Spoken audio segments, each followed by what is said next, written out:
Welcome to this explainer. Let's just dive right into it, because today we're looking at some seriously high-stakes institutional drama that unfolded in July 2026. The Society of St. Pius X, or the SSPX, has just been issued a decree of excommunication by the Vatican for the second time in history.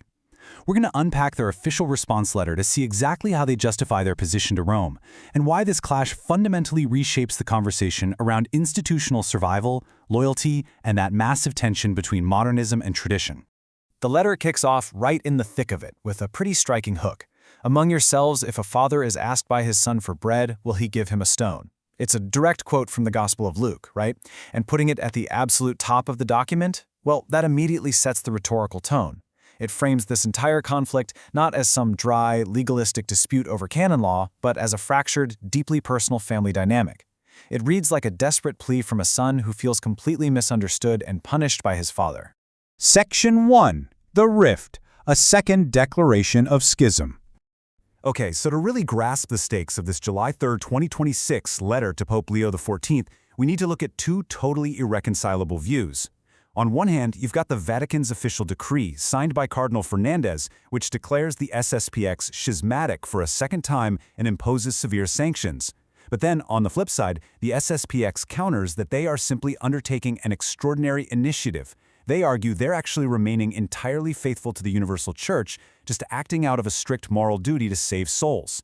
And expanding on that defense, the Society frames its controversial actions as an absolute, unavoidable response to what they explicitly call doctrinal and moral confusion that the broader Church has been plunged into. The Superior General makes a really specific point here. He insists they aren't trying to substitute themselves for the Church, and they definitely aren't ambitious to usurp authority. No, they argue they're acting purely out of conscience in a chaotic time, basically saying they simply cannot evade what they see as their moral duty. Moving on to Section 2. A biblical rejection, translating the metaphors.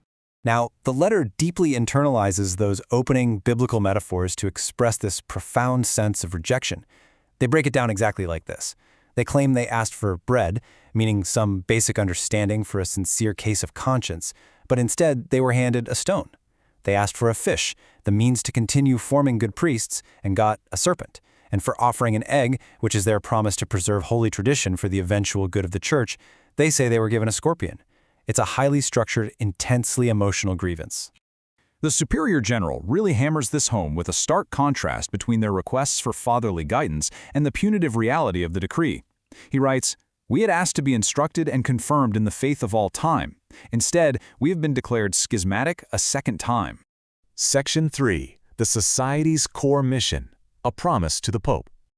So, despite this deep feeling of rejection, they actually use their stated mission to justify pressing on.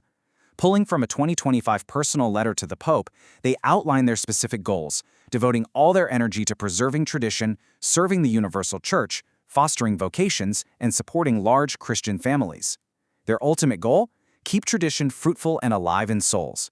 They don't just want to present it as some museum of antiquities. And according to the text, offering this service is literally their absolute sole reason for being. Part 4. A promise without bitterness. Reacting to the sanctions. So how exactly does the Society respond to sanctions they explicitly label as objectively unjust and invalid? Well, according to the text, the SSPX vows they absolutely will not react with bitterness or revolt. Instead, they promise to love Holy Church even more. It's a pretty striking spiritual pivot, right? They claim they're going to willingly offer up the suffering caused by these very sanctions for the good of the Universal Church and for the Pope himself. Essentially, they're entirely framing the Vatican's punishment as their own spiritual sacrifice. Section 5. Waiting for vindication. The prophetic long view. Looking completely past the current Pope, the text anticipates a dramatic future vindication. They're looking toward a day when a Pope will adopt this historical Latin program, Instaurare omnia in Christo, to restore all things in Christ. You might remember this was famously the motto of Pope St. Pius X, signaling a real return to uncompromising traditional Catholicism.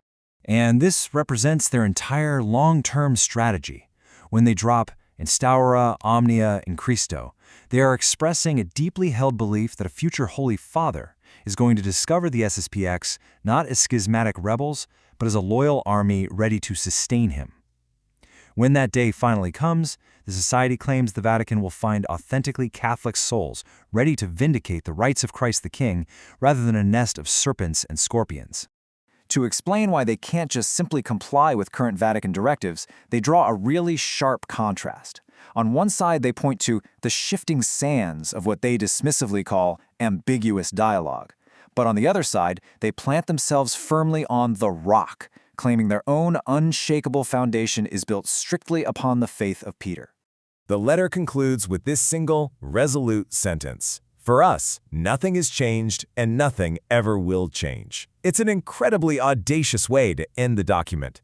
Trusting entirely in divine providence, the Superior General signs off as a most devoted son and actually asks Pope Leo XIV for a blessing despite having literally just been handed a severe decree of excommunication by that very same pope. So will this steadfast, totally uncompromising appeal to a future pope ensure the survival of the SSPX's interpretation of tradition, or will this second declaration of schism just cement their permanent exile from Rome? It's a fundamental question of institutional survival versus total alienation, and it completely reframes how we look at authority and tradition within the Church. Thanks so much for joining me for this explainer. I hope this really helped unpack the complex layers of a fascinating document.